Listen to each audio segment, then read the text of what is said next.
DJ मिठू राजा पटसोनी। बाबा हर साल देव घर में आइले, राउर शिवलिंग पर जलवा चढ़ाइले। बाबा हर साल देव घर में आइले, राउर शिवलिंग पर जलवा चढ़ाइले। अपन कृपा बरसा दी माथे मोर चढ़ावा दी, अपन कृपा बरसा दी माथे मोर चढ़ावा दी। हरि हम पे जो ग्रह चल रहा है, काका चल रहा है ब्याह।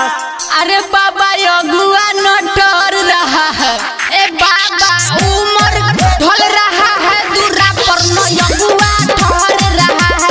ए बाबा उमर ढल रहा है, दूरा पर न अगुआ ठहर रहा है।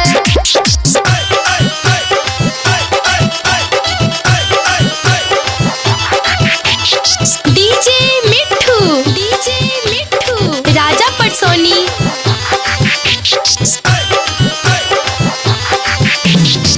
कृपा हम पे कह दिए भोले, बानी हम परेशान जी। बारा दुख में बानिए बाबा, दे दिन ध्यान जी। हाँ कृपा हम पे कह दिए भोला, बानी हम परेशान जी। बारा दुख में बानिए भोला, दे दिन ध्यान जी। पार हमर नैया लगाई, पार हमर नैया लगाई। टेंशन से देह गल रहा है। बाबू सब्र करो। बाबा कितना सब्र करे, दिमाग फेल हो जाए। ए बाबा उमर ढल रहा है, दूरा पर नया हुआ ठहर रहा है। ए बाबा उमर ढल रहा है, दूरा पर नया हुआ ठहर रहा है।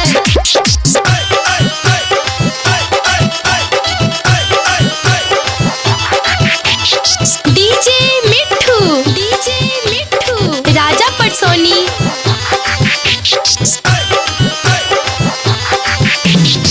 अभिले 420 अगुआ पहले बाटे रिजेक्ट जी। 30 के अब उम्र हो गई, करिले रिक्वेस्ट जी। हाँ अभिले 420 अगुआ पहले बाटे रिजेक्ट जी। 30 के अब उम्र हो गई, करिले रिक्वेस्ट जी। इहे बायर जी राउर बामर जी, इहे बायर जी राउर बामर जी। सब कोई हाथ मल रहा है। अब ताना सावन जाई दो। अरे जीवन भर कुमारी रहब काहे बाबा। ए बाबा उमर ढल रहा है, दूरा पर नया हुआ ठहर रहा है। ए बाबा उमर ढल रहा है, दूरा पर नया हुआ ठहर रहा है। Vaishali recording studio Madhopur. Contact number 7352333374।